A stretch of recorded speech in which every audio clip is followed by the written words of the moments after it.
Hello, hello, hello, and welcome to our Tuesday night IOCDF live stream where we are going to be doing some really special stuff tonight. We are going to be talking about special interest groups. And roughly every 5 to 10 minutes throughout this entire night, you're going to hear from different leaders of our special interest groups with the IOCDFs. You're going to hear from lots of advocates, professionals in the community, and beyond. But first, just want to say hello. Please feel free to drop in the chat where you're watching from, and we would love to say hello to you. I see Nathan from Athens, Georgia. You are not all that far from me, Nathan. I am in Atlanta, so I'm glad to see you, and would love to see who else is here.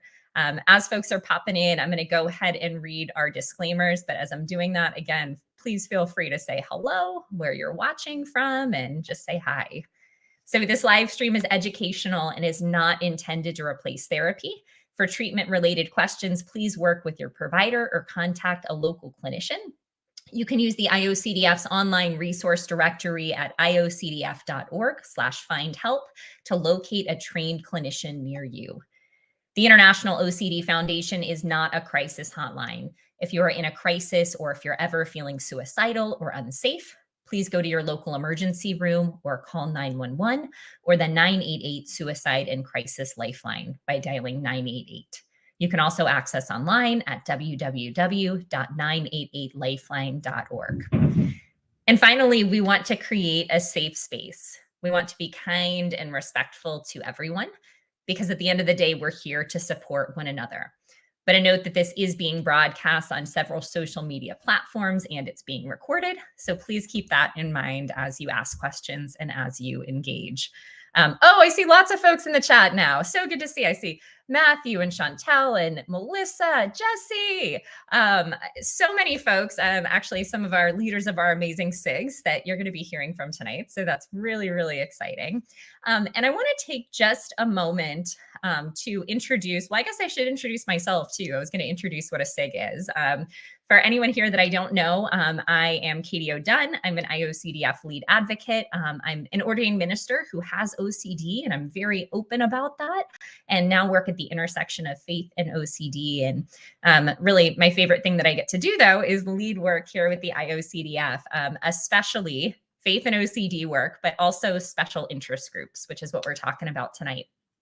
And a special interest group is a group of individuals who come together to kind of actively engage in activities and work towards initiatives compatible with a set of goals, purposes, and practices of the IOCDF. They operate independently, but are supported really by the IOCDF and do a lot with the IOCDF around particular areas of interest. I always like to note that these aren't support groups, but they are a community that you can really gain support and fellowship from.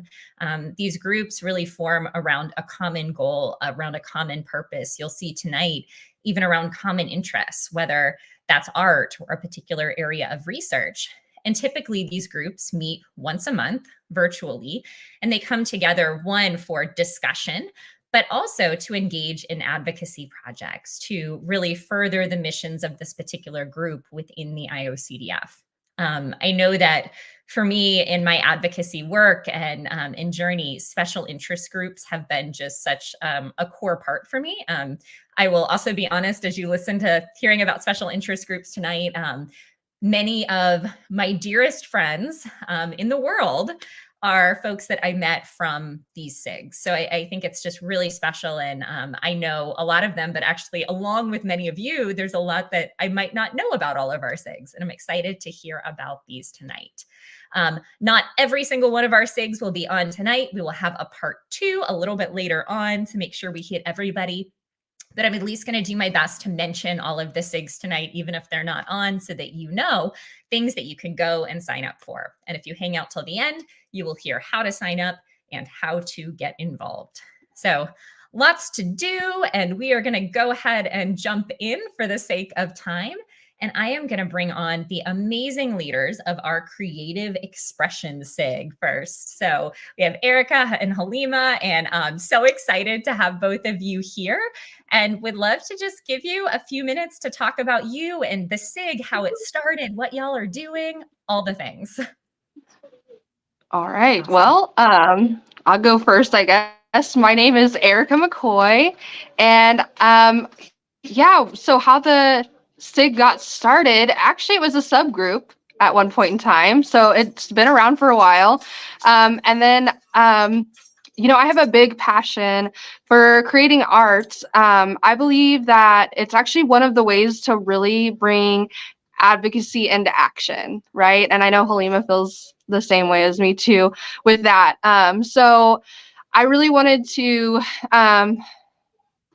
really bring it from the subgroup into a standardized SIG and really get the community more involved. And so then that was the birth of the Creative Expression Special Interest Group.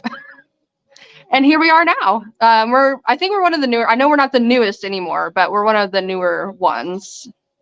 And one of the fastest growing, I would say. Oh, is it really? I don't know that. I feel like I should know statistically before I say that, but looking at y'all's numbers, you have grown very quickly.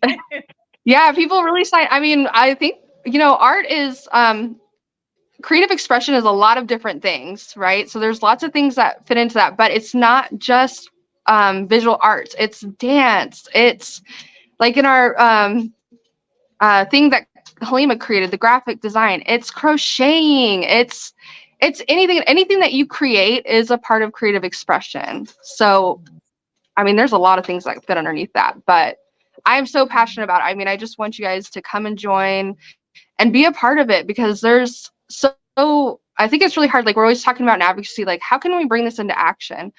Start creating. That's how we can do that, So, but I'm gonna stop. I feel like I'm talking a lot, so. No, I can feel your passion. And I see Matt in the chat too, that the creative SIG is awesome and fun and that he recommends it. They have converted him into like loving art. So, I mean, just all the things. So, Halima, I would love to hear from you, your passion for the SIG and the work that y'all are doing. Hey, yeah, thanks for having me here.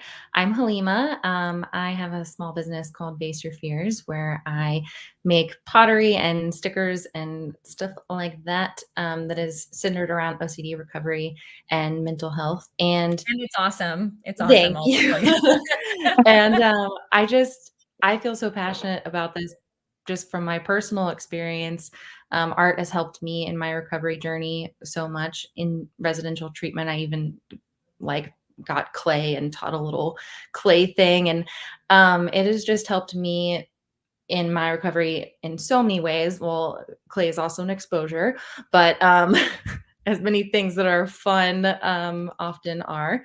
Yeah. But I am so excited that Erica asked me to join the leadership team here and kind of help organize and reorganize the SIG. We are super excited that we're going to start doing something called Second Saturdays, where we'll have kind of a theme or host that's different each time, and we'll do a creative exercise together. So this Saturday we have our first Second Saturday with Not Alone notes. So we'll be making cards for the holidays, and yeah, we're really excited to kind of schedule that out and reach out to people and see if they kind of want to kind of jump in and guest host a creative session. So it's a totally safe space to come and talk about OCD or not talk about OCD and just make art and hang out. So yeah, I'm super excited about it. Thank you. Thank you so much. And I see lots of folks who are excited about signing up. And I think Brennan behind the scenes will probably help us out with a SIG link in a second, and I can grab it to you. But we have a whole page that you can sign up for all of these SIGs. So we definitely want you to come and sign up. In our last 30 seconds or so here, I wonder, Halima, Erica, if you have a pitch for telling folks why they should come and join the Creative SIG, what would that be? Yeah, sorry I disappeared there for a second. I apologize about that. But for my 30 seconds here is that I believe creative expression, no matter what your background is or anything like that, the arts bring us all together. Even like you speak a different language, we can still resonate through singing, your art that you create, or any of that. And so if you feel so inclined, just like Matt said, I converted him to the creative side. It's within you. You can do it. Even if you don't feel like you can. You got that creative nature inside of you. And if you want to come check it out and get creative and get a little funky and weird, that's totally cool. We want that. So please.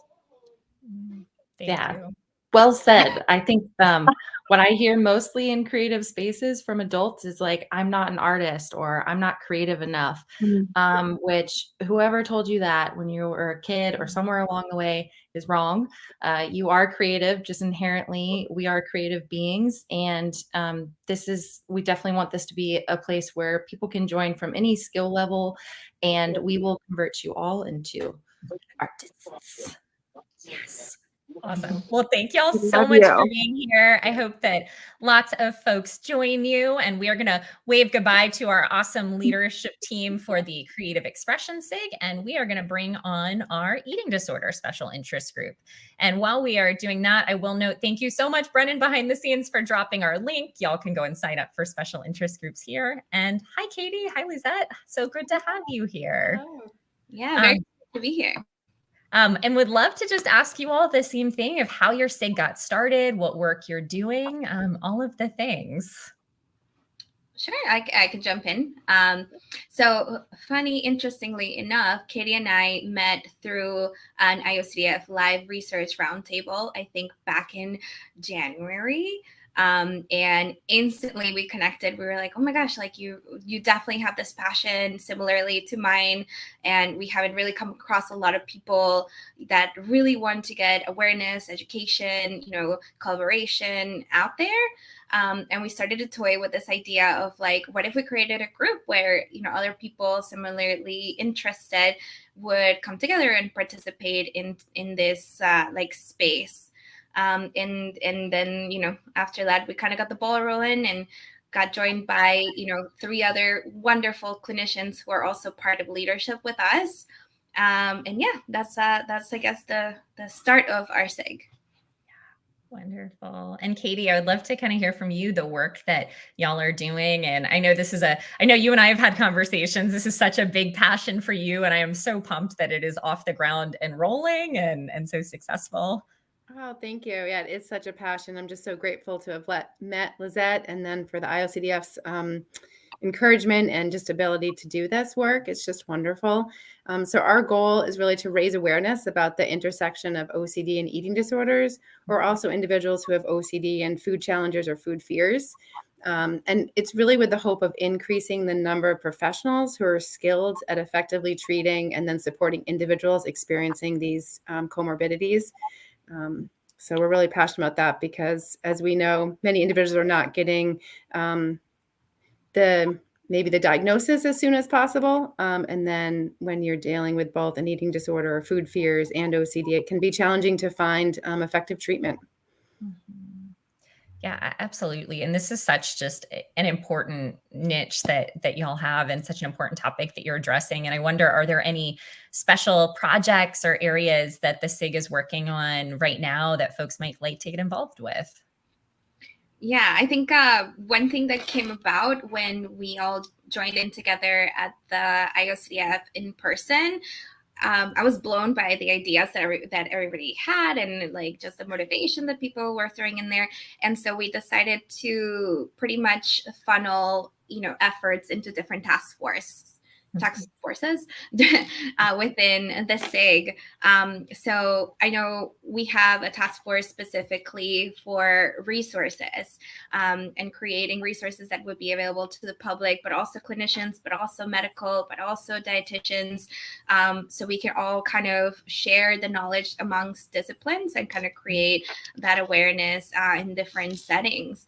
And then we also have another task force specifically for like events, presentations, things like that, help people getting trained, help people getting more skills. As Katie mentioned, having these connections with like clinicians who maybe are a little more in the eating disorder field, but not so much in the OCD field, and vice versa. So being able to connect the two. And Katie, I don't know if you want to share. Which is amazing. You all are doing amazing work. Thank you for founding this, for starting it, for getting it going, and for sharing about the amazing work you're doing. And I hope that we have lots of folks here tonight who will want to plug in with your task forces and all that you're doing. So thank you so much. And we're gonna wave goodbye to our awesome leaders here as we bring in our next special interest group. We're going to bring in our tic disorders special interest group, and we're going to say hi to Josh and to Taylor. And Josh, I'd love to go ahead and kick off with you if you want to tell us a little bit about how this group got started and what y'all are working on. Sure. Thanks, Katie, and hello, everyone. As Katie mentioned, Taylor and I co-lead the tic disorders and OCD special interest group. I think, as with most people who are starting the special interest group, we actually started it purely out of, I can't believe this doesn't already exist. In terms of, for me, I'm a clinician, and a lot of the people that I talk to who have Tourette syndrome or other tic disorders, roughly half of them will also have OCD or another anxiety disorder. So in my work in the tic world, we get a lot of questions about what do we do about OCD? How come this information isn't here? Where can I find more resources for the people who are treating tic disorders? Where do I find evidence-based resources for some of these other co-occurring conditions? What are some things that I can do to help the kids that I'm working with who are in school, things like that. So we purely out of necessity and desperation started this special interest group, and IOCDF has been wonderful. And as always, the people who come and see us at the conference have been wonderful in terms of supporting that and allowing us to put a space together where we can put evidence-based resources. We can sort of foster some discussions about difficult issues or common themes that we're all dealing with. And so I'm going to sit here and blab all night if you let me, but I'm going to shoosh and let Taylor say a few words as well. I can feel your passion for it. I want to do kind of a whole stream on this, because to your point, it's something that's so needed. And I'm glad that you all recognized, okay, this doesn't exist and it needs to exist. So Taylor, we'd love to hear from you about your passion for this work. Yeah, absolutely. I'm also a clinician. I live in Utah and Salt Lake City, and started noticing just, anecdotally in my work, how often the two were kind of overlapping with one another. And also just felt a large vacuum in terms of support offered to both both clinical areas.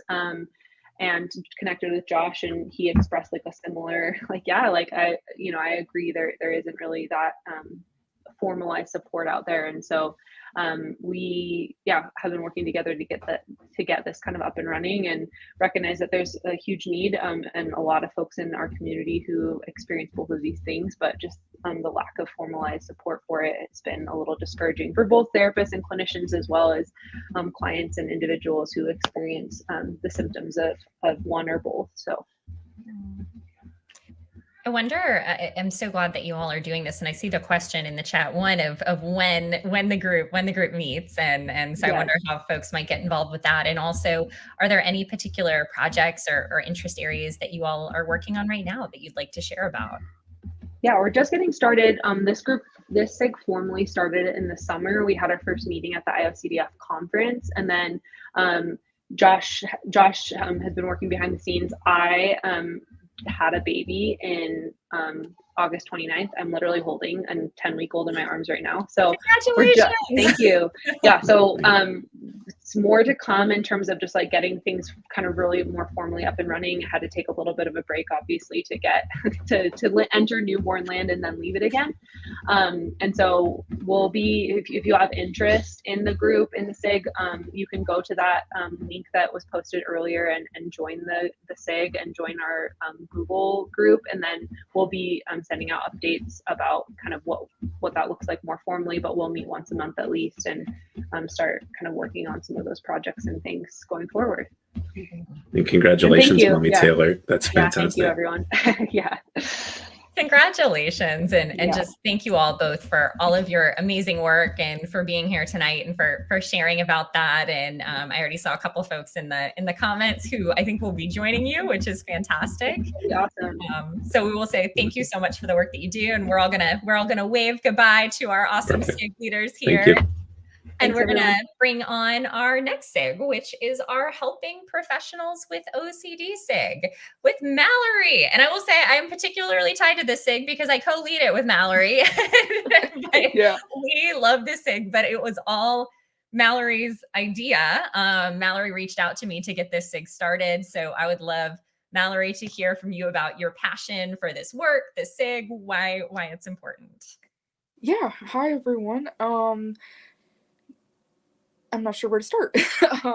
So reaching out to Katie, I think it was probably about 2 years ago now at this point, trying to see if there would be any kind of interest in starting a group for helping professionals, meaning any kind of person who works in a people profession. So social workers, nurses, medical professionals, clergy, educators, we have such a variety, beautiful diversity of professions in our group. That me and I know as a nurse, I work as a nurse, and I know that beginning in my OCD recovery journey, I felt so alone because A, I didn't know that any other helping professional had OCD, and B, I felt like I was a danger to my patients because of my OCD, and learning that there are so many other people who live with this disorder and who make beautiful impact on people in their profession. Yeah, it was just awesome I just love creating this community. We do discussions, questions, and kind of we're working towards some advocacy efforts as far as getting people connected with resources on their specific profession, as well as different things like accommodations and self-disclosure and other things that helping professionals navigate, as we want to be authentic with our clients, and we also want to be safe as well. And is that a good picture, Katie? Yeah. Oh my goodness. You're painting a beautiful picture. And just, I know when you first reached out to me, your passion for this just shone through, and I feel the same way. And I think we've seen this with, Matt saying, yeah, Lee and Brooke have been big leaders in the SIG as well. And in helping and Matt, you as well. We have such an awesome group of really people from so many different helping professions that navigate very similar things, Mallory, to what you were talking about. I experienced the same thing in kind of the clergy and school chaplaincy setting of, oh my goodness, I am responsible for all of these things, and I'm caring for folks in the midst of grief and trauma, and also I have OCD, and what if all of the scary things, and what would people think about me if they knew all of these scary, intrusive thoughts? So we do, with every group meeting, we have discussion, advocacy initiatives, all sorts of things, but we've been spending a lot of time talking about disclosure and when is it appropriate or not appropriate to disclose in helping professions. We've been talking about accommodation. We've been talking about just navigating intrusive thoughts and navigating stigma. It's been really, really special.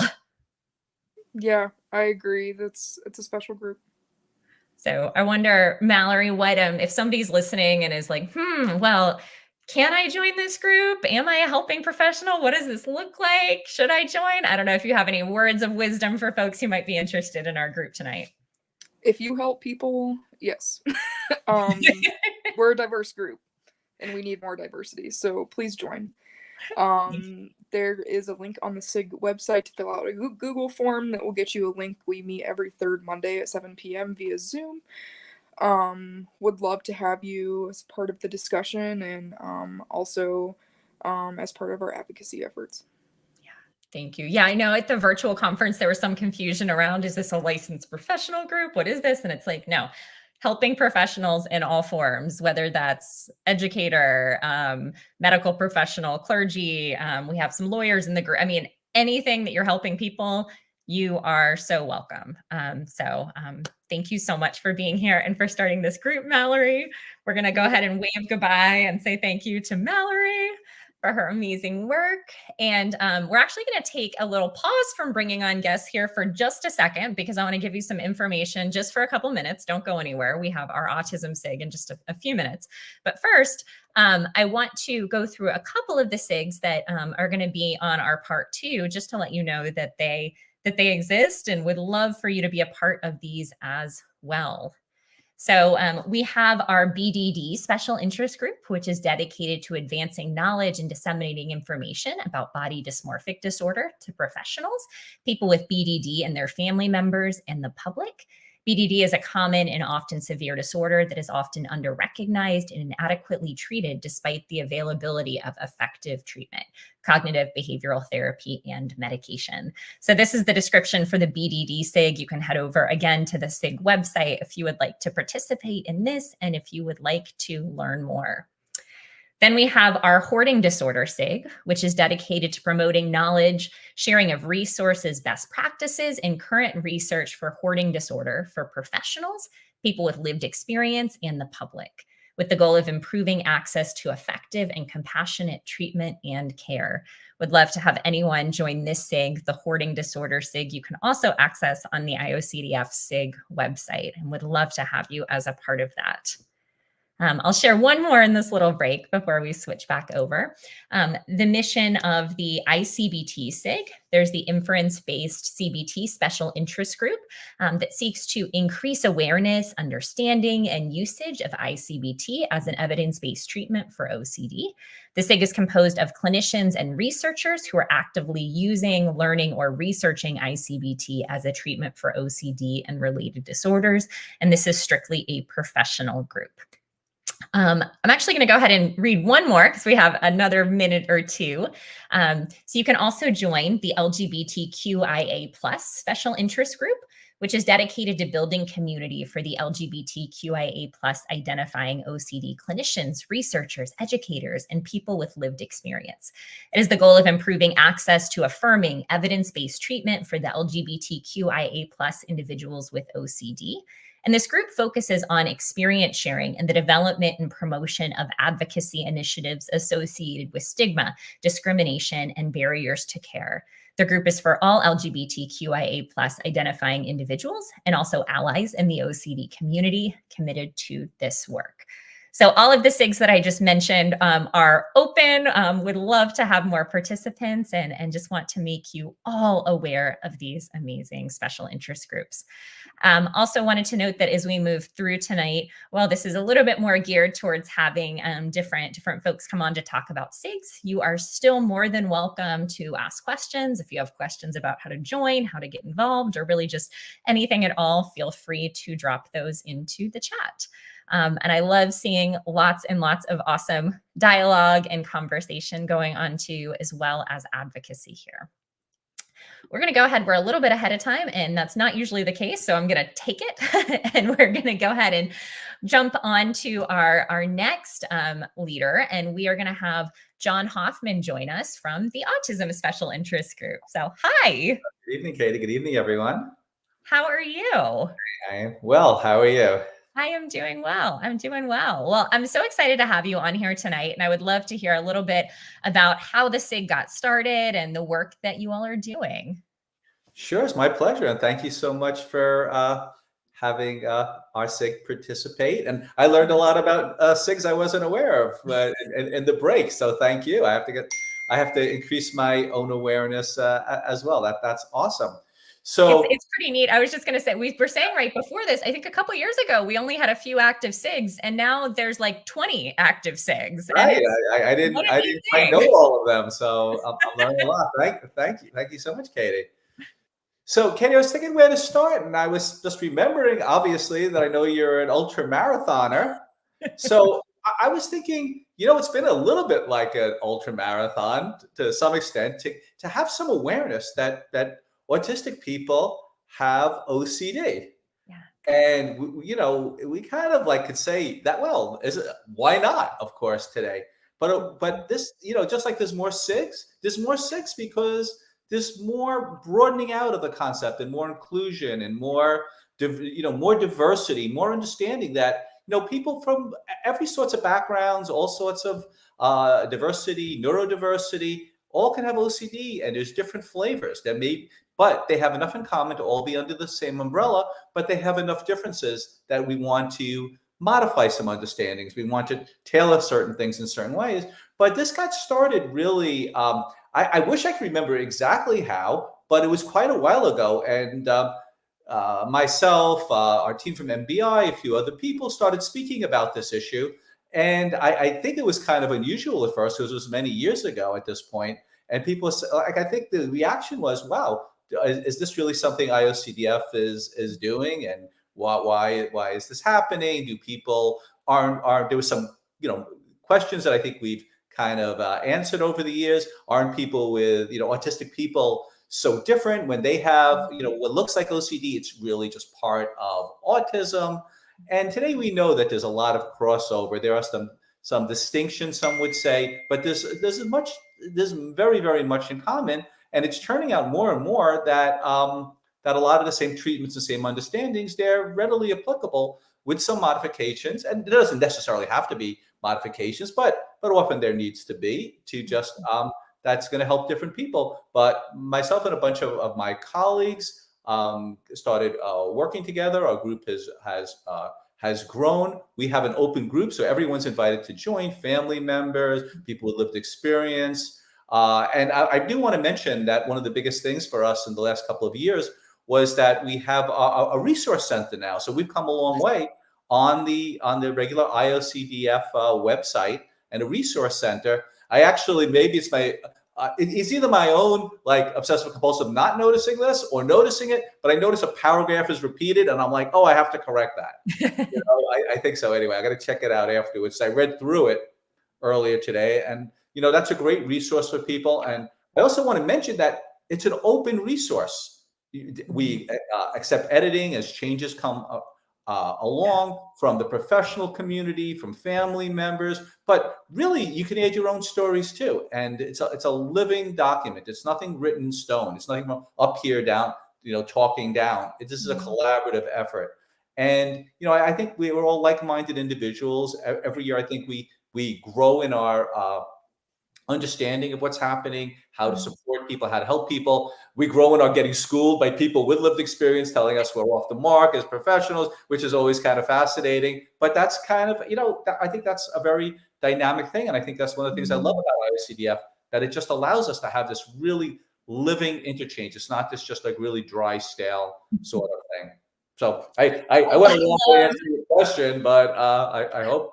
I actually just love that you highlighted that. And for so many of our SIGs where there's lived experience and professionals across the board, it's my favorite thing to hear is like, okay, and we learned something from lived experience folks and we got to have this interchange and we got to hang out. And it's one of the things that I think is probably my favorite about IOCDF and conferences. It's researchers, clinicians, individuals with OCD, families, having real relationship and learning from one another about these really significant topics. Right. I know there's certain things in life like math where there's an answer, but almost everything in life, there's no an answer. There's perspectives, there's different opinions, there's different viewpoints. And we really need to hear them all to have kind of a large understanding of what's happening, especially something that's complicated and full of controversies and full of a lot of misunderstandings, like the subject of autistic people who also have OCD or OCD related conditions as well. Thank you. Thank you so much. Well, do you have any final words you'd like to share about the SIG or why someone might want to join and be a part of this really awesome Well, SIG? I think it's a great place to hear new ideas, gain support, become an advocate, to get the word out that this is such an important topic. And I think even though I said it's kind of a marathon, we're not anywhere near to, it's really an ultra marathon because there's so many people all over the place that are looking for answers, that don't know what to do. There's so many professionals that need training and more understanding of this subject. I think the work is just beginning. And I think it's great that IOCDF has become kind of a home base for, there's other groups, of course, too, who are looking at this. But IOCDF is really, of course, near and dear to my heart as a home base for just expanding the boundaries and helping people with OCD and their relatives and everyone involved and the community, because the whole community is enriched by helping people. and having people live great and fulfilling lives. And thank you so much for having me on. It's a pleasure Thank you to so see much you. for being on, John. This was your analogy. I have an ultra marathon on Saturday, so your analogy was spot on. Well, good luck with that. Enjoy. Thank you. And thank you for being here with us. Bye, John. And as we wave goodbye to John, I'm excited to bring on someone that I think most folks on here are going to know, Valerie Andrews, one of our amazing IOCDF lead advocates, who is a part of a lot of awesome work, including our faith and OCD work. But she's here tonight to talk about her new awesome special interest group, Vintage Voices. So welcome, Val, and would love to hear more about it. Hi, Katie. I was trying to listen in to everybody. I was enjoying Jonathan so much because even as an advocate, I'm gaining so much information just listening to all these other special interest groups, which is so exciting. I'm having the same experience tonight there, Sigs, that I kind of knew about, but didn't, and just getting to learn. And yours in particular, I'm excited for folks to hear about because it's one of the newer SIGs and it came out of a need that you saw. So I would love to hear why you started this SIG and what this looks like. Okay, yeah, we're fairly new. We actually started on my birthday, which was March 20th. I wanted a date to remember that was easy to remember, but it started out of a need, a personal need, I think, for myself. Um, I love advocating, and my team, the lead advocates, are the bomb. And I was enjoying what I was doing so much, but then I realized there was still this little part of me that had a little loneliness, and I was feeling old. Um, and I just felt that there was a need, I saw a need for myself to be included. Even though I felt included within this awesome group, I kind of felt a little exclusion from it. And I know it was just from a personal perspective. Uh, but I thought, if I have the need, somebody else has got to feel this way too. And it was, I was just finding as I was growing older that I felt I had a lot to bring to the table. And I'm sure, along with everybody else who's 50 and over, there's a lot of wisdom that we carry.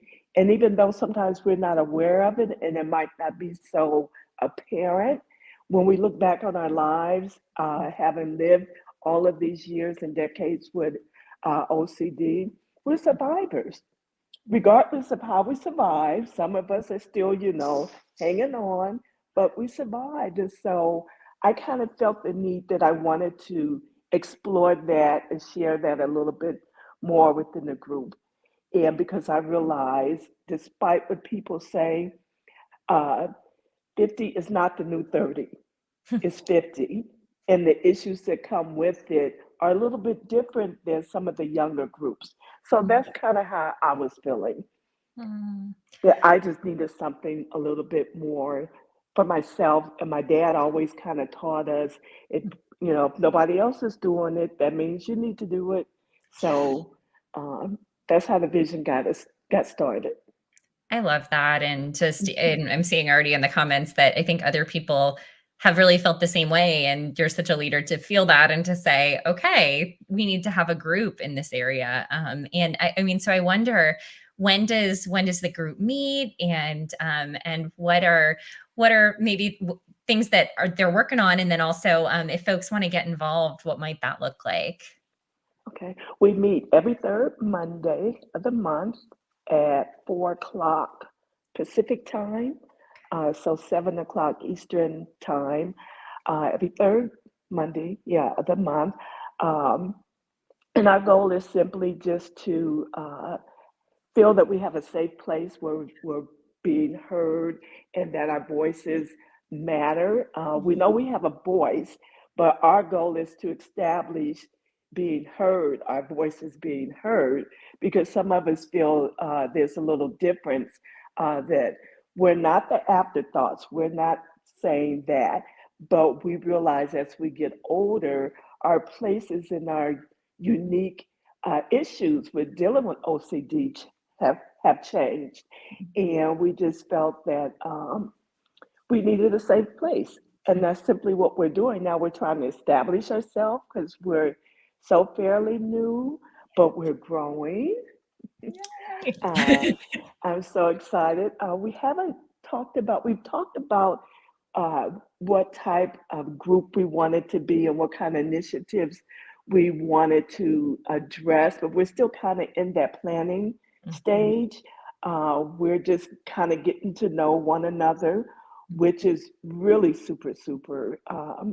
I think the most important part of this SIG right now is filling each other out and hearing everybody's ideas, because I realize too, even though we all in that same generational gap, we have different perspectives even within that group. So that's where we're working. But it looks like, excuse me, because of our age, we are leaning more toward doing something involving the medical or political sides of growing older with OCD.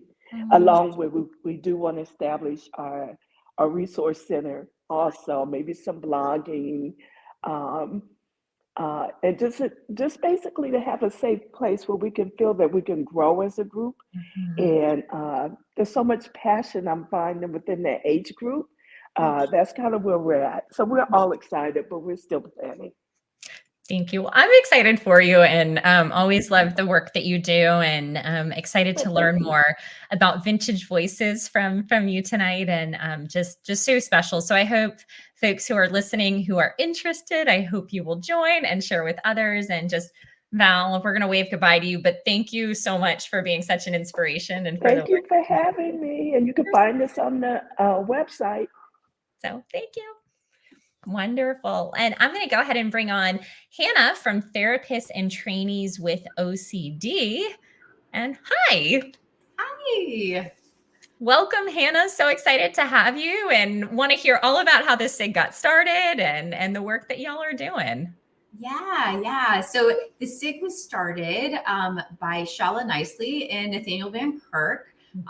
And the whole point of the SIG was to really make a space for, like it says, therapists and trainees with OCD and related disorders to connect, support each other, share resources, build community, all of those things. And it's really taken different forms throughout the years, but we meet obviously at the conference every year, and that's, I think, where we sort of got the foothold.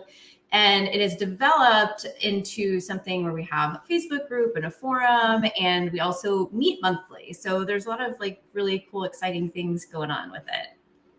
I love that. Well, what are some, I guess, if folks are interested in getting involved, and I guess I would just say, this is so important, and just such an important topic, similar to what we were talking about with the helping professionals with OCD SIG earlier, just to have that space. And I know that everyone here listening is so thankful for our therapists in the community, who are really why we are able to continue to step forward and live these beautiful lives, and knowing that this group, especially with OCD, needs community and needs support. And so I wonder what the group meetings look like and some of the work that y'all are doing. Yeah, no, and to echo some of that, it is so incredibly needed. And I think that, oftentimes as therapists, we find ourselves, or helping professionals, right? Find ourselves wanting to, help everybody else, but oftentimes we kind of leave ourselves dry a little bit there. And so this is hopefully a space where we can connect, we can discuss some of those difficult topics, like where do you go if you know all of the specialists in your community, which is a common thing, right? Like if you swim in this arena, you might know everybody in your area who works with OCD or a related disorder. So that's a tough thing, but a lot of the same things that I think some of the helping professions might run into too. So things like, self-disclosure, navigating workplace relationships, because a lot of times where there are navigating workplace relationships is a big one, but even whether or not to, for example, self-disclose to coworkers or to a boss or to a supervisor. And those are all really tough issues. How to maintain work-life balance, especially if you are filling everybody else's cup, and making sure you actually have some water left over at the end of the day. Dealing with relapses, which is a real thing that happens to everybody. And I think there can be a lot of shame or just stigma around the idea that, okay, you know what, maybe I'm not going through such a great time right now as a therapist. So what then, right? Like, what does that mean for me as a professional? What does that mean? What are the steps I need to take in my personal life, navigating all of that? So yeah, all kinds of things, including, and this is always a big one that we get asked for people who are considering the field, is like, what to do when you get triggered in session. And I remember I asked my therapist that too. I was like, well, but what happens? And she's like, well, you don't have to have it totally figured out. Yeah, totally. You do not have to be perfect. So, right. So that is really the kind of stuff that we tend to speak to during our monthly meetings. And, it's really cool because we actually truly do have an international group of folks. So it's pretty wide reaching, and we love that we get different perspectives from like all over the world. I love that. Hannah, thank you for the work that you're doing, and just these awesome and important topics that y'all are discussing, both for, I love that you said, because it is so hard, I know, for individuals with OCD and who are helping professionals or who are therapists to fill their own cup up too, and so necessary because therapists in this community, I know we all believe are saving lives. So thank you for doing the work that you do and for leading this SIG and just for being here tonight. Yeah, thank you so much for having me. Thank you, Hannah. Well, everybody, we're going to wave goodbye to Hannah, and we are going to bring on our next guest. We're going to bring on Caitlin, who leads our trauma and OCD SIG. And hi, Caitlin. Hello, good to see you. Good to see you too. I'm excited to I know we're trying to connect via email and things too, so I'm excited to connect with you, and would love to hear more about how this SIG, one of our newer SIGs, got started and the awesome work that y'all are doing. Definitely. Yeah. So this SIG has been a partnership between Nathaniel Van Kirk, Lauren Wadsworth, and I. And really we all sort of work together and kind of collaborate on a lot of projects related to OCD and trauma and PTSD.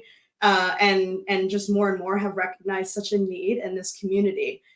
So, what we've noticed is that a lot of folks who've experienced trauma, and even those who have PTSD as well, they sort of feel like their OCD is a little bit different, or that, it maybe doesn't quite fit neatly with how they've been doing treatment or how exactly they understand other folks' OCD to operate. And, what we're finding in the research that we're doing is that is very much true, that folks, some folks develop OCD after they've experienced trauma as a way to kind of cope with or make sense with their experience. Other folks maybe already have had OCD, but the trauma has sort of, taken a hold of the themes or maybe the compulsions that they engage in. And other folks see this kind of relationship where, when their trauma is triggered, their OCD is triggered, and these things sort of go hand in hand. There are lots of different ways that OCD and trauma can intersect. And so we saw this need and knew that we needed to make this group available for folks. And what's been really wonderful, and this is of course true of all of these SIGs, is we get to bring together folks who have lived experience, family supports, professionals, researchers, all these different people. And, we said this in our IOCDF, in our meeting last year at the conference, if you guys have research ideas, if there's things that you think you need answers to, tell us. Like, we're sitting here, we're listening, we want to know where these gaps are, so that we can help people feel better supported. We can help clinicians feel better equipped to work with folks who have these experiences. Because ultimately, you know, this work doesn't really mean a whole lot if it doesn't actually reach the people that it's intended to help. And so that's sort of how things started and kind of where our focus has been. Mm-hmm. Y'all are doing such amazing work. And I think, Matt in the chat asked, when does this SIG meet? And maybe for folks who are listening, how might they get involved, or their particular expertise or project or passion areas that y'all need people from? Yes, that is a great question. So we are still figuring out exactly when our recurring meetings should be, but I know that we are trying to get a meeting on the books early next year. So stay tuned for that if you want to reach out to us and make sure that you're on our mailing list so you can be, part of that communication. But in terms of areas of need, I'm glad you asked, because we have lots of different kind of subcommittees that people can be part of. We have our clinical science and practice committee. We have a research and education committee. I chair that one. The communications and membership committee, which we definitely are needing folks in that committee. Advocacy and outreach committee, and then the early career and training committee, where we're also needing folks. So if any of that interests people, and especially those committees where we're looking for more people, please reach out. We'd love to have you on board. Thank you, Caitlin. Thank you so much for the work that you're doing and for helping to get this SIG started. I know folks are commenting in the chat how needed this is, and for folks who are sharing about their experiences. Nathan, CNMA, thank you for sharing, and I'm so sorry for what you've navigated, and also just appreciative of you being a part of this community. So Caitlin, thank you for creating a space for research and community around this important topic, and for what you do. Well, thank you. Thanks for having me. Absolutely. So we are going to wave goodbye to Caitlin with the amazing work that she does. As we bring on our next guest, we are going to bring on Rebecca, who is representing our pediatric SIG. So I think we're going to bring on Rebecca, who's representing our pediatric SIG, potentially, maybe. And if not, that's okay too. I can go to our next piece. So while we are waiting for our next SIG, I do want to say thank you all so much for those who are sharing, and Bailey as well. I would love to have you participate in these groups. And I think, again, what we're hearing tonight, it's just so incredibly special, because all of these SIGs, really, we have lived experience, clinicians, families, individuals with OCD, and what am I missing? Clinicians, family, lived experience. Oh, researchers. So many different groups, and I think being able to come together and really engage in this topic. I'm going to take just a second here and go back to a few of our SIGs who are not on here with us tonight, but who will be here at our next kind of SIG event. But just to let you know that we have some amazing other SIGs that you can get involved in. So we have the Professional Networking SIG, which is designed to build relationships and foster collaboration among mental health professionals in the fields of OCD, anxiety, and related disorders. This group focuses on various interests such as research, pediatric treatment providers, practice development, early career development, and a rotation of continued education topics, breaking into small groups to foster relationships with other professionals with similar interests. This SIG is for students and trainees to seasoned professionals at all levels in their careers, allowing an opportunity to network with and potentially build mentorship relationships. So I would love to have you join the Professional Networking SIG. We also have the OCD and SUD community. This includes, this is a space for information on the special interest group for OCD and substance use disorder. This includes those with OCD and SUD, those who provide treatment, researchers, and those who are in their lives, family and friends. We share resources, work to increase awareness, and advocate for concurrent treatment. Most of all, we want those with OCD and SUD to know you are not alone and recovery is absolutely possible. So I'd also love for you, if this is something that resonates with you or with your family, to join this particular SIG. Okay, so I am going to jump over to our next guest here. And I think that is going to be Jessie, who is going to be with me from the Chronic Illness and Disability SIG. Hi, Jessie. Katie. It's great to see you. So good to see you too. I have been so pumped for you to come on and talk about this SIG, because this is another one of our newer ones. And I know we got to kind of talk about it as you were getting it started. So would love to hear about how this SIG got started. Yeah, and I appreciate your help and Liz Lindley's help with getting it started as well. Basically, how it got started is I have lived experience with both OCD and chronic illness. And I had joined some OCD support groups online, found them to be really helpful. But then people in those groups would be like, yeah, you just do ERP like all the time and all this. And I'm like, oh my gosh, like I can't do that when I'm sick.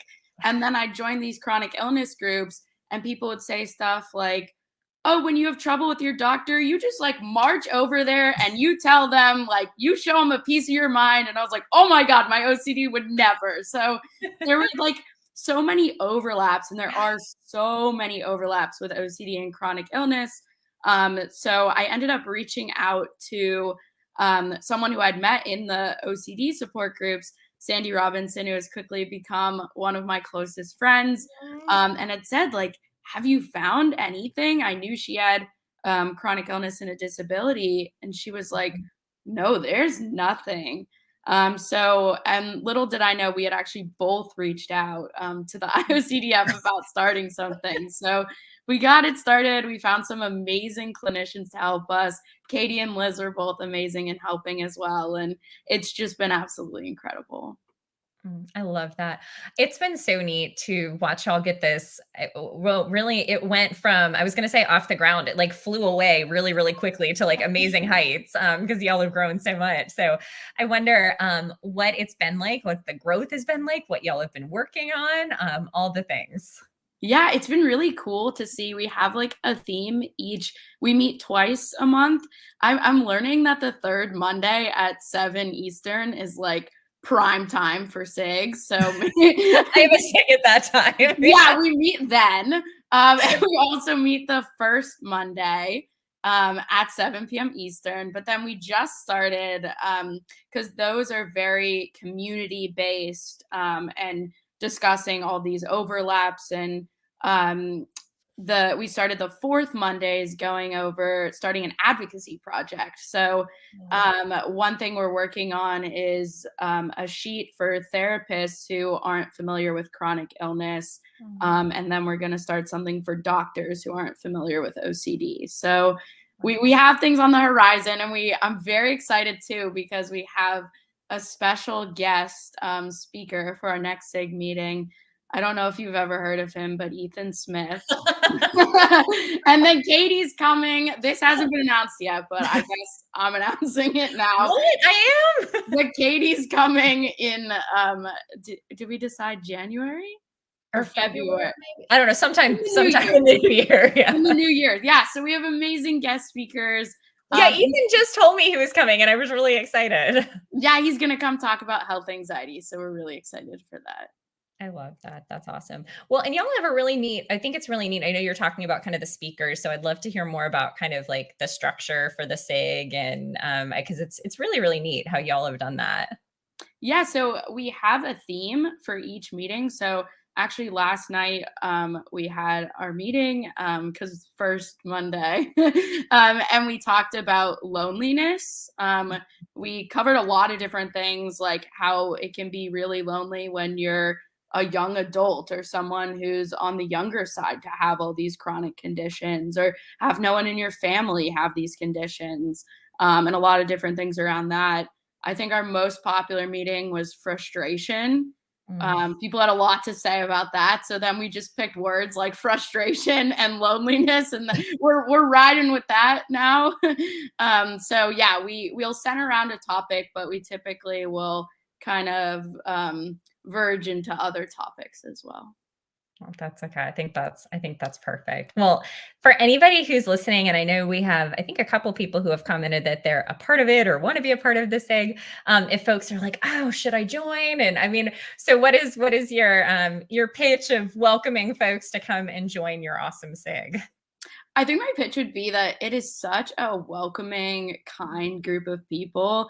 And for anyone who's been involved in IOCDF activities, live streams, whatever it may be, when you have that moment where you see someone like first realize like, wow, there's a name to this and there's a community and I'm not alone.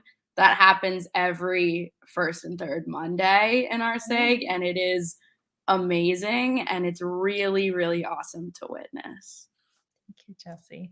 Well, thank you for the work that you're doing. And I know you and Sandy have worked just so hard to make this an awesome, inclusive space. And I know that they would love anyone here watching tonight to join who would like to be a part of it. So Jessie, thank you for being awesome, for getting this started, and for being here tonight. And we're going to wave goodbye, and just so glad to see you. And as Jessie jumps off, we have a few minutes before our next guest is going to jump on. So I'm going to share about some additional SIGs. And I also wanted to, for anybody listening tonight, oh, I love this, would love to join. I would love for all of you to join. So while I'm sharing a little bit more, I would love to hear from you all in the comments. Based on the SIGs that you've heard of tonight, I would love to hear either, are you a part of one of these SIGs? We've had some folks share about this. I would also love to hear, what is a SIG that you are interested in being a part of and why? I always live in these streams, if we can, to get you involved a little bit. So I really would love to hear what you're interested in, what you're already a part of, and anything that you might like to share about these SIGs. While some folks might be dropping that in the chat, I did want to share about one more SIG before we have our last few guests on. And I will say it's kind of ironic because it's the SIG that I lead. And I realized as I was putting this together, wait, I completely...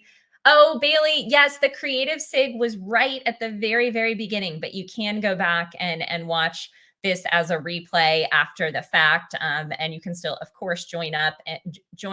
You can join the SIG, and I know that Erica and Halima would absolutely love to have you. So I am happy to share about the SIG that I lead, that meets on the second Monday of every month at 7 p.m. And this is the Faith and OCD SIG.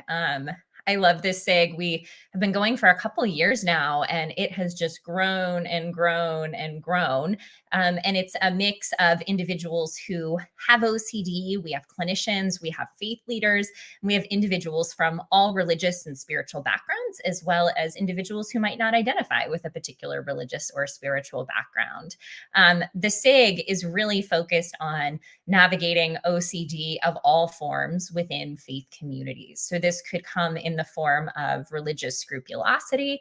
This could also come in the form of really any other theme or subtype that you could possibly imagine.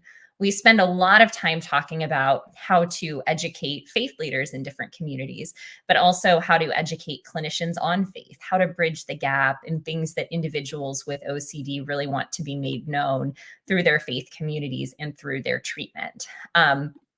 I really love leading the SIG. It's beyond just really being a SIG in the work that we do. For me, like you've heard from so many other SIGs tonight, it is a community. It has really become a community in so many ways for us. So I look forward to seeing these humans each and every month on the second Monday of the month.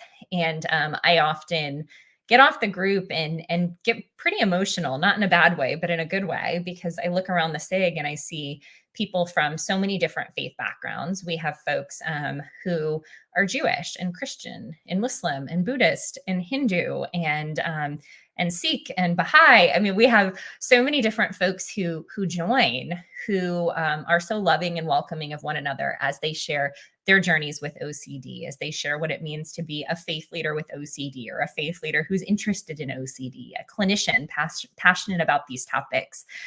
So I would just love to have you as a part of it, especially if you're somebody who would like to help us plan our upcoming Faith and OCD conference in April. So if that's something you're interested in, you can always reach out to me, but would really love to have you join just this really special SIG that is near and dear to my heart that I could talk about all day long. So I'd love to see, Nathan is asking at 8:02, meets in Atlanta. No, so all of these SIGs are actually completely virtual.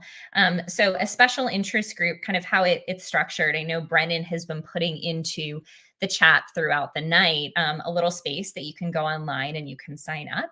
On the night that the SIG meets, you will get a Zoom link and you'll log in with folks really from all over the world. I know in the Faith and OCD SIG, as well as the Helping Professionals with OCD SIG, we have folks from a host of different timelines and continents that jump on. So we really can be in community together.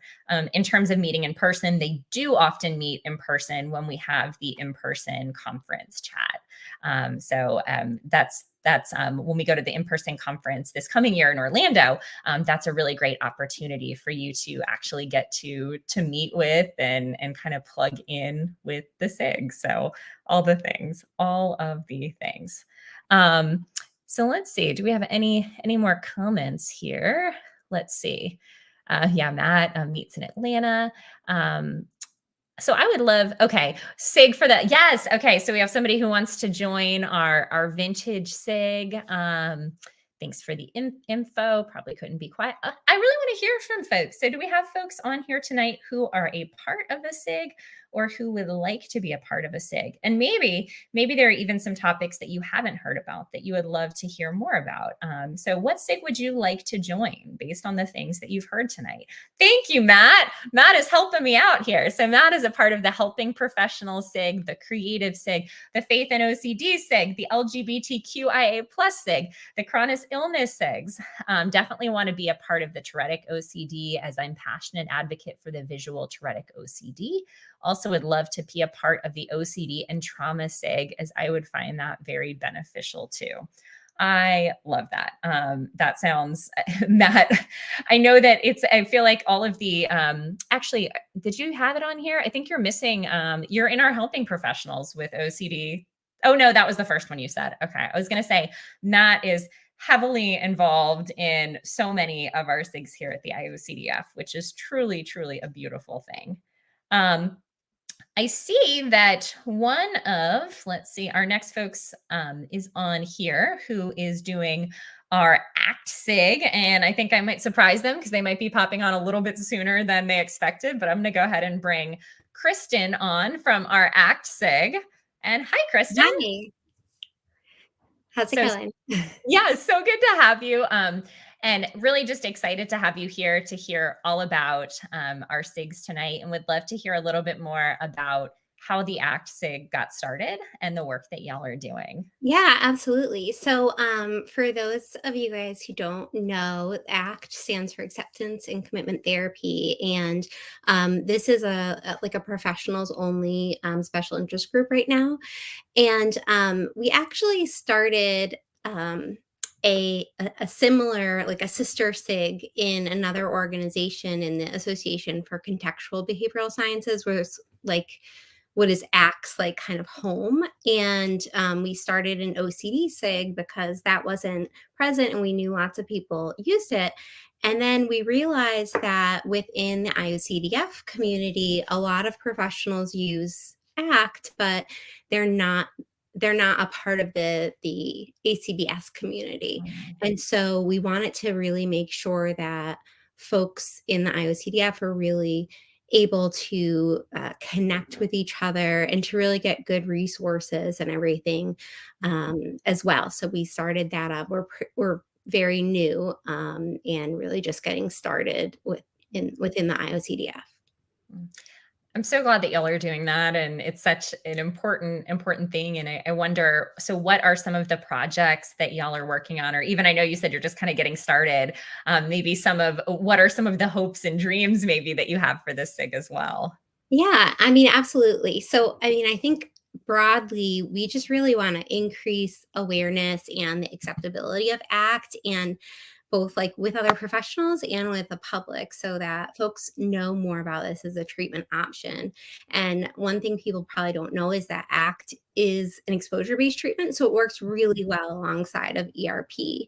And so a lot of what we want to do kind of falls under clinical training, some in the research domain, and then diversity advocacy as well. And so with some of the clinical training, we are trying to develop ways so folks can kind of assess either their ACT knowledge or their OCD knowledge and where they fall, so that we can guide them to trainings that would help kind of fill in that gap for them. And one of the things that we've done for quite a bit is the ACT in OCD special topic series.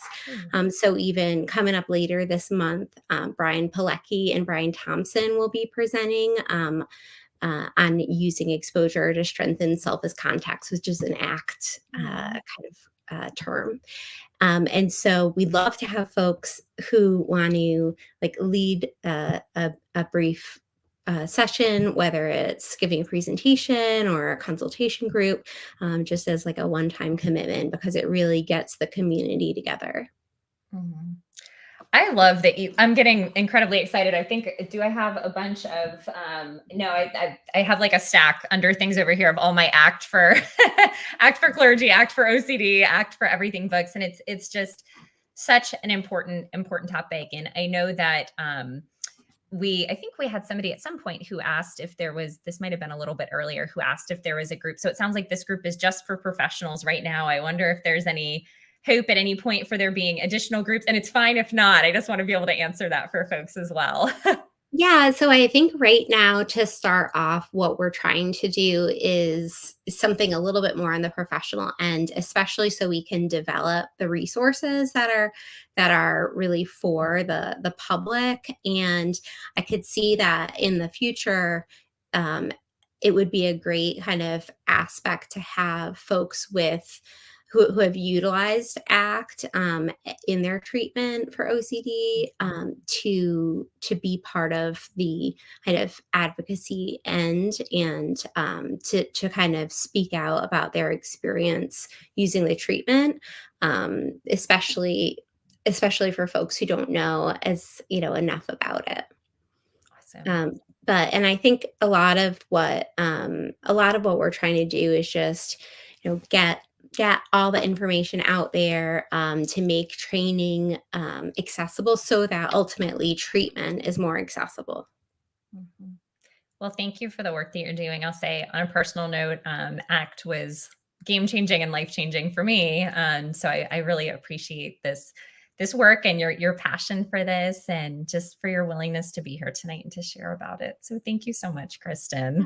Thank you. And folks can just go over to the SIG website, and we have a sign up form. And from there, we're actually just about to send out a survey to get folks paired up with the specific things that they're most interested in participating in, whether it's as a committee member or a chair in some of these different areas, the communications, building up a website, clinical training, research, as well as advocacy.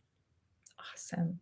That sounds wonderful. Well, thank you, Kristen. It looks like Brennan just dropped the link in here so that folks can head over there and sign up and join you. So thank you so much for being here. And we're going to wave goodbye to Kristen and say thank you as we bring on our next guest, which is going to be Kyle King from our all popular young adult SIG. Welcome, Kyle. How are you?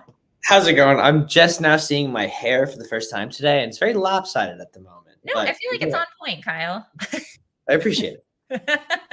Well, I am super excited to hear about this. This SIG has been around for a while, but I know it continues to grow, and y'all are doing super, super cool things. So I would love to hear if you know about how this SIG got started, and also the work that y'all have been doing and the shifts. I know Chris kind of shifted over the leadership to you, and I would love to just hear all the things. Yeah, now that I think about it, I don't know the entirety. Yeah, I was like, I don't know if we know how it got started. Sorry, Chris. I don't know if the SIG was or if SIGs were a thing back in Chris's day. I know he's back in the day. Yeah, back in the old days. But the first time I got involved was in my freshman spring. So 3-ish years ago, coming up on 3 years. I was at a meeting with advocates, and I had been talking about doing like some youth programming, and I had spoken about it with Chris and Tom, and they both seemed super excited about like having me on board. And Jeff Schmansky at the time asked me and Meg if we wanted to kind of like spearhead something for young adults, and we both said yes. And Chris and Tom just had been incredible back then, and they've kind of like transitioning and helping us get like our feet wet and like understanding how to lead a SIG and how to build like programming for people. So yeah, I wouldn't be here. It wouldn't be as cool of a SIG if it weren't for them. But that's how it started, and it's continued to go ever since. I love that. Well, so what is some of the work that y'all are doing now? And I mean, I think folks would also love to hear about meetups, because this is, I mean, from what I understand, one of our super fun SIGs that folks really, I hear all the time how much fun it is to do meetups with the young adult SIG. I know y'all are consistently doing Instagram lives, all the things. So what's some of the work that you all are doing, and why should folks get involved? Yeah, our bread and butter is the meetups, like you said, which I didn't, when I first like sent a first meetup link, I didn't know the name of a meetup was going to stick and stay around for so long. So I hope everyone thinks it's a cool name. But essentially the meetups always happen when you're trying to figure something out at the beginning, and then 4 years later, that's what it's called. Yeah, now I'm stuck with it. So it is what it is. But it's like, so the meetups we do bi-monthly. So once every other week, because that word has two meanings. And it's just kind of like, it's very chill. Sometimes we play games, sometimes we just talk, but really the point is just have a space for young adults with OCD to come together. And sometimes we talk about what it's like to have OCD as a young adult and challenges that we face together. And sometimes we just don't want to talk about OCD, so we don't talk about OCD. And we've gotten a group of people who come out consistently, and new people come in all the time. And it's a lot of fun. It's really just like hanging out with a big friend group. So that's what we do most frequently. And then every month we have the Instagram lives where we like to pick a topic and have some people come on and speak about certain topics as it relates to OCD. Last week, I think last week we talked about values and the importance of values in our respective treatment journeys. And then we're planning, and I'll give you guys a sneak peek, on having more speakers come to meetups in the future and talk about their journeys with OCD, so that people can get a sense of hope and know that, for so many different people out there, recovery has been possible. And I see Sydney, one of the leaders here. I think Sydney was just on a live stream last week or earlier in the week. So cheering for the young adult SIG. And I love that the speaker and topic component to you. I just think that's really neat. And one of the things there, I would definitely won't call anyone out, but I know there's some folks on here tonight that I've been pushing to come to the young adult SIG. And I know the question is always, well, do I need to be nervous, or is there anything I need to think about? What if I don't want to turn on my camera? You need to be nervous. Yeah. So I was going to say, like, how do you respond to that? What if folks are thinking about coming and aren't sure? Well, you certainly don't need to be nervous. You may be nervous, but yeah, a lot of people the first time coming on are nervous. I would be too. I'm a very terrifying person, but if I was going to say they're nervous clearly to hang out with Kyle. It's like, it's very scary. I get it. I think it's the collared shirt. I would say it's very low stakes. If you want to join and you want to have your camera off, or you don't want to talk, that's totally cool. You can just listen to us young adults banter or play Pictionary. If you want to turn your camera on and just like interact, nod your head occasionally, that's totally fine too. So really it's up to you the amount that you want to participate. The whole goal of the program is just to make people feel more included in this community. And however you want to be included in the community is your call. I love that. Yeah, Jesse says the only thing they should be nervous about is beating you in games. So I do get really competitive. Are you as I haven't played with. Are you as competitive as Chris is in IOCDF? Yes. Oh my God, you weren't we had a young adult game night at the conference in San Francisco, and me and Chris faced head to head in categories, and we were yelling at one another. It was bad. I kind of love that, and we'll make sure to be there next time. I love that. Awesome. Well, any final words for folks who are thinking about joining the young adult SIG or a SIG in general? Oh, Mario Kart is in the chat. That's a good idea. If we get like multiplayer Mario Kart online. Oh, that would be super cool. Matt, that's a great idea. I would say my involvement with the IOCDF is like highly correlated with my involvement in the young adult SIG. Mhm. And when I was first like in recovery, I did some advocacy work, but not nearly as much as I do now. And now that I've like been a part of the young adult SIG and like meet with people so often and like have this real sense of community through the meetups and like through hearing other people's stories, I feel a lot more supported than I really ever have in my recovery. And I wouldn't feel that support if it weren't for, I guess, like throwing myself into the young adult SIG. So if anyone's thinking about joining a SIG, I would highly, highly suggest it. It's improved my own relationship with my OCD and my ability to kind of handle setbacks more than I would have guessed. I think that's a great reason for folks to join. And thank you for sharing that, Kyle, so authentically, and for all the work you do, and for the research roundtable, which you will have tomorrow that we'll advertise for in just a second. But thank you so much for being here tonight. And we're going to wave goodbye to Kyle. Y'all should join the Young Adult SIG. Brennan just put in the chat the interest form for the meetup. So if anyone wants to come, please sign up. Please sign up for, I never, is it still back? Okay. I think it's, oh, wait, no, this way. Yeah, it's that way. So yes, please sign up. I know Kyle would love to hang out with y'all and have you as a part of this SIG.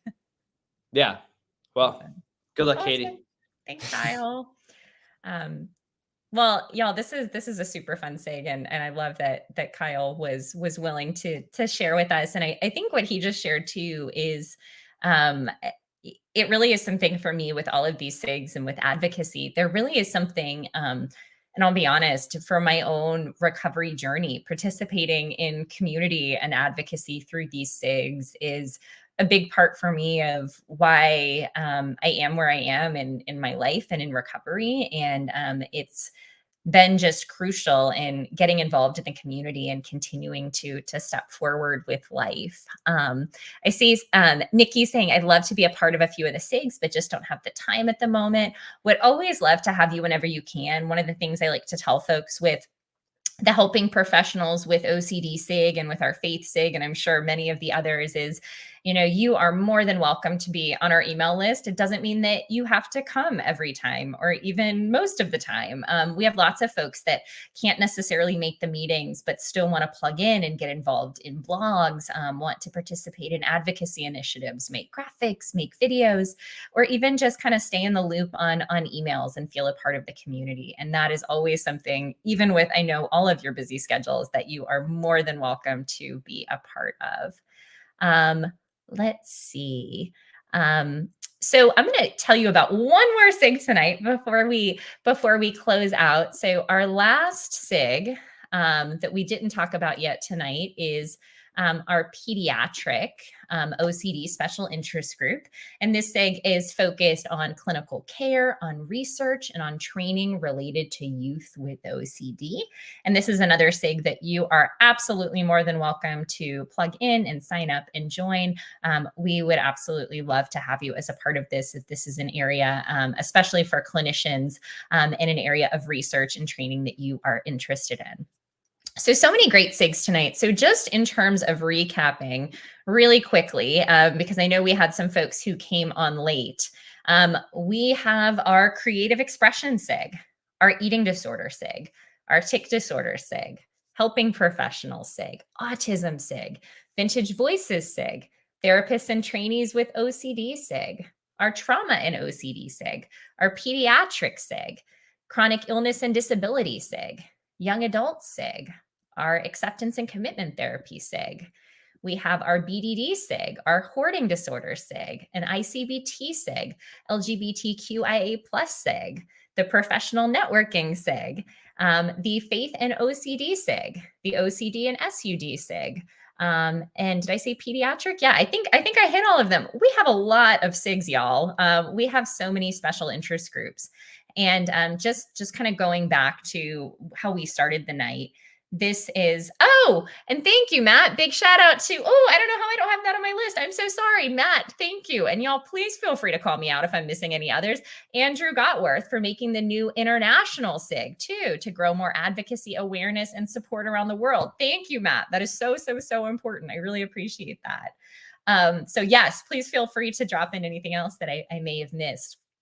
But the SIGs with the IOCDF are so significant. I really remember starting the Faith and OCD SIG just a couple years ago. And it felt like at that point, we really just had a couple SIGs that were active. And the reason that there are these 20 or so SIGs that are so active is because of you. It's because of your passions. It's because of your willingness to show up, to be in community, to be in conversation, and to advocate from your spaces of passion. And it is such a beautiful thing. Love, Lana. Thank you so much for being here.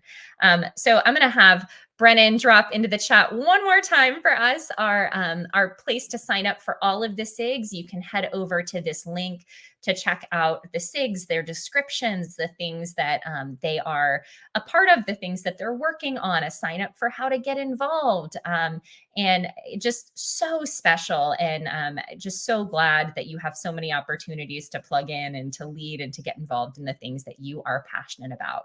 So please don't go anywhere yet. I have a couple announcements before we finish up tonight. So please give me like 3 more minutes here. If you enjoyed being with Kyle just a few minutes ago, tomorrow at 12 p.m. Eastern, you can join him again for the Research Roundtable. And then at Thursday at 7 p.m. Eastern, there is a special live stream on the role of parents in the OCD journey. So we would love to have you at that as well. And finally, online OCD conference content is available for 60 days after the conference, which is exciting. So it's not too late to experience online OCDCon. You can visit iocdf.org/online-OCDcon for more. You can also subscribe to the IOCDF YouTube channel, which I highly encourage you to do so that you can continue to keep up with all of these videos and also watch past videos. Also, be sure to follow us on Facebook, on Twitter, and on Instagram. Finally, this live stream is one of many. You can see the entire schedule of streams this week, next week, and all of our future streams at iocdf.org/livestreams. You can also view recordings of past live streams, as well as watch our hosts answer your pre-submitted questions on IOCDF's YouTube channel, youtube.com/IOCDF. Finally, remember to like and subscribe to get notified when live streams are scheduled. You can sign up for IOCDF news and updates at iocdf.org/signup. And if you need resources or are looking for a therapist, please visit iocdf.org. I will go ahead and say the IOCDF resource page is awesome, and is something that I send to folks each and every day. So finally, thank you for hanging out tonight and for being here, being so supportive of all of our SIG leaders. I would also like to thank the IOCDF for really supporting all of these SIGs, for creating space for community, and especially tonight, Brennan behind the scenes, who was managing having more people, I think, on our platform than we have ever had on at once, rotating through. So Brennan, thank you so much for doing all of kind of your digital magic behind the scenes. And we just really appreciate it. Oh, and Matt, thank you so much for the kind words. Thankful for you and always think that you're amazing. So you all are amazing. Just thank you for making this community what it is, making our SIGs what they are, sending you so much love on the journey. And just a reminder that wherever you are on your journey, you are so, so, so worthy of stepping toward the big, beautiful, awesome life that you were created to live. We'll see you next time.